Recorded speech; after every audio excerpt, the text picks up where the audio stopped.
মাফ করবেন। তো সর্বশেষ বোধহয় বা ইউনিয়ন পরিষদে আমরা একবার তাকে আমরা দাঁড় করাই দিয়েছিলাম, ইউনিয়ন পরিষদের চেয়ারম্যান পদ দাঁড় করাইছিলাম আর কি। তখন আমি বলছিলাম, দাদা চোলটা একটু ছোট করো, দাড়িটা একটু ছাটো। বোধহয় চোল দাড়ি বোধ ছোট করছিলেন। উনি কিন্তু একবার কিন্তু সাহস করে এমপি ইলেকশনও করছিলেন, আপনাদের মনে আছে কিনা? কত বড় সাহস, মানে কত বড় হিম্মত ওনার যে আপনার এমপি ইলেকশন করে ফেলছিলেন। তো আফসোস আমাদের জামালপুরে আপনার একটা ছোট্ট অ্যাক্সিডেন্ট, একটা অটো অ্যাক্সিডেন্টে উনি আপনার দ্রুত উনি আপনার আমাদের সকলের কাছ থেকে বিদায় দিলেন। চিকিৎসাটা জামালপুরেও হলো না, চিকিৎসার জন্য ময়মনসিংহে রওনা হলো, ময়মনসিংহ পর্যন্ত উনি পৌঁছতেও পারবেন না, তাই না? তো যাই হোক, সবই তো ওনার ফয়সালা। কে কবে কখন আপনার বিদায় নেব, ফয়সালার মালিক উনি।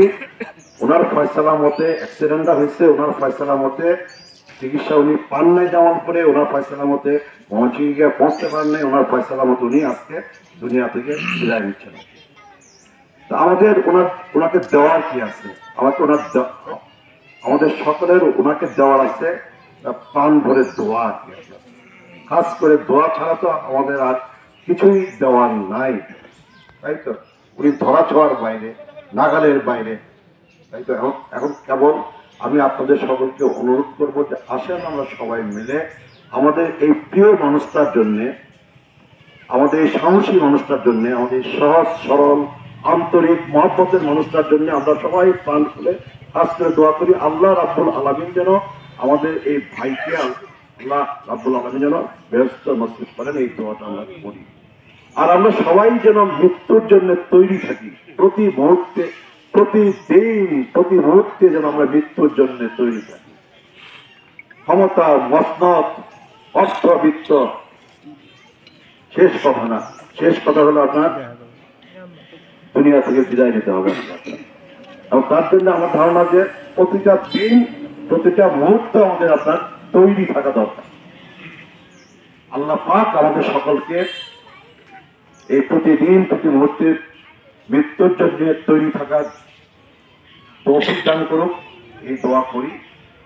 আর ওনার পরিবার বর্গ, ওনার 2 স্ত্রী, ওনার 4 সন্তান, একটা সন্তান তার তো ছোট আর কি। আপনার আমি পরিবারের যারা আপনার সিনিয়র সদস্য যারা আপনারা আছেন, আপনাদেরকে অনুরোধ করবো ওই ছোট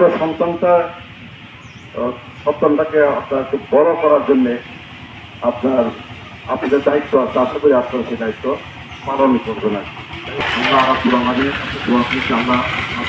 দাদাকে খবরের আজাদ থেকে ওনার চলাফেরায়, কথাবার্তায়, দেখা লেখিতে কাউকে যদি কখনো যে পথ প্রতিবাদ করছে, সাহস করছে, হিম্মত করছে, তাতে করে যদি কাউকে যদি কখনো কষ্ট দিয়ে থাকেন, আমরা আল্লাহর ওয়াস্তে সবাই তাকে মাফ করে দেবো। কি বলেন?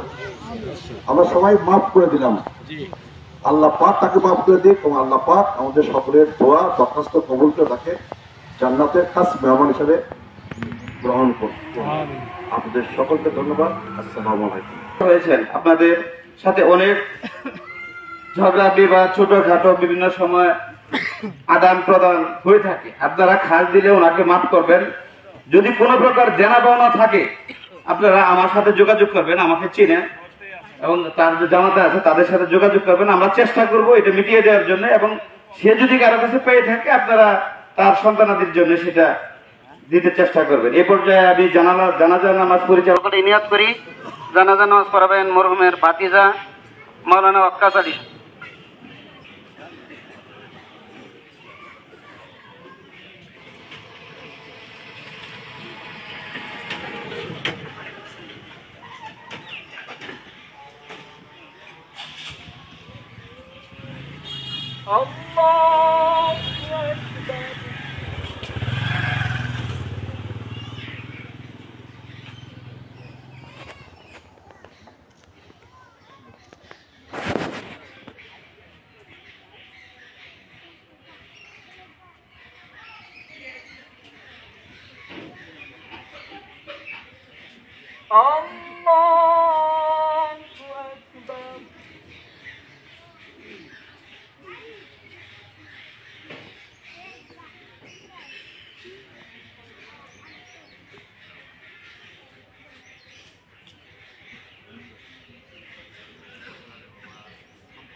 السلام